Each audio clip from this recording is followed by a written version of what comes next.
Assalamualaikum warahmatullahi wabarakatuh. Di sini saya akan menyampaikan beberapa materi yang berkaitan dengan matkul Kapita Selekta Pendidikan. Oke, langsung saja.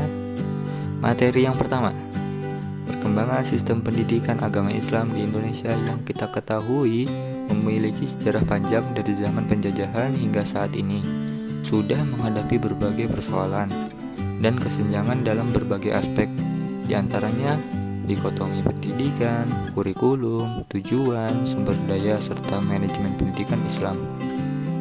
Sistem pendidikan agama Islam di Indonesia khususnya lebih menjuru ke aspek keimanan dan keyakinan dalam beragama melalui proses pembelajaran, kemudian disusun ke dalam mata pelajaran yang kita kenal saat ini dengan PAI atau Pendidikan Agama Islam. PAI sendiri telah dilaksanakan di Indonesia dalam bentuk pendidikan formal, non-formal, dan informal. Dengan demikian, diharapkan PAI dapat meningkatkan pemahaman, pengamalan, dan juga menambah pengetahuan peserta didik tentang agama Islam, sehingga menjadi manusia muslim yang beriman dan bertakwa kepada Allah, serta berakhlak mulia di kehidupan pribadi dan bermasyarakat pada umumnya.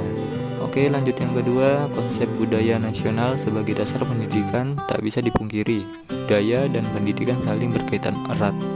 Dengan adanya budaya, maka pendidikan akan menjadi sempurna. Seandainya jika pendidikan tanpa budaya, maka moral dan norma serta sikap anak dalam hal pendidikan akan berpengaruh buruk. Lalu, mengapa budaya menjadi salah satu dasar pendidikan yang penting? Karena ada potensi yang menjadi sebab akibat.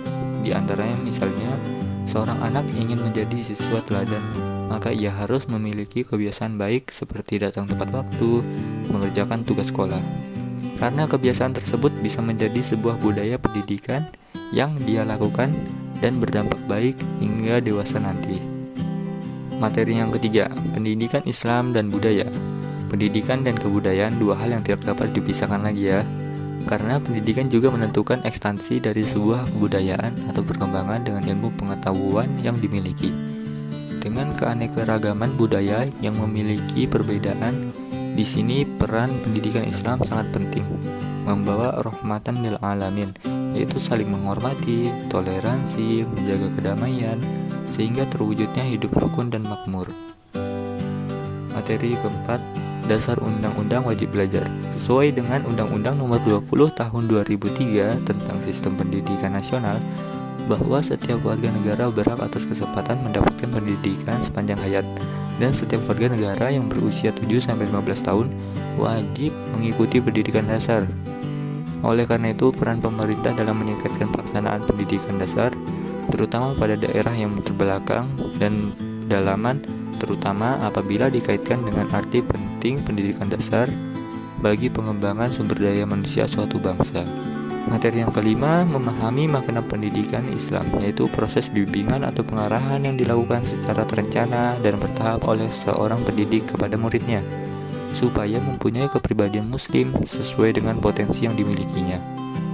Oleh karena itu, untuk bisa mendalami ajaran Islam sebagai rahmatan lil alamin, setiap insan agar membiasakan diri mengaplikasikan ajarannya dalam kehidupan bermasyarakat, maka dunia pendidikan Islam pun mempunyai pengembangan yang baik dan terencana.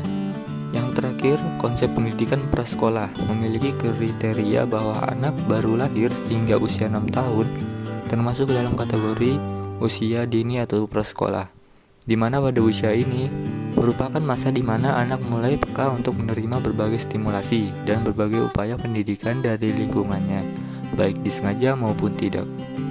Pada masa inilah terjadi pematangan fungsi fisik dan psikis, sehingga siap merespon dan mewujudkan semua tugas yang mempengaruhi pengembangan pola perilakunya sehari-hari.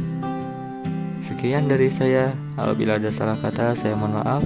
Assalamualaikum warahmatullahi wabarakatuh.